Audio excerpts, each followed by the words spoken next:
ఒక్క కృష్ణా జిల్లాలో దగ్గర 2 రోజుల్లో కోడూరు అనే మండలంలో 50 సెంటీమీటర్లు వర్షపాతం పడింది. అంటే సంవత్సరంలో ఎంత వర్షం పడుతుందో అంత వర్షం 2 రోజుల్లో పడింది. ఆ నీళ్ళని కిందికి పోవాల్సిన అవసరం ఉంది.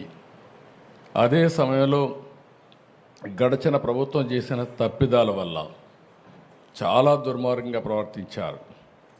బుడమేరుకు గండ్లు పడితే ఆ గండ్లు కూడా పోడ్చలేని పరిస్థితి. రోజు తెలుగుదేశం ప్రభుత్వం దగ్గర 57 కోట్ల రూపాయలు శాంక్షన్ చేసి ఆధునీకరణ కింద బుడమేరులో పనులు చేయాలని ఆ రోజు శాంక్షన్ చేస్తే రాజకీయ కారణాలతో దాన్ని క్యాన్సిల్ చేసే పరిస్థితికి వచ్చారు. అది క్యాన్సిల్ చేసి కనీసం వీళ్ళ తెలివితేటలుంటే వాళ్ళు సొంతంగానే పనిచేయాలి.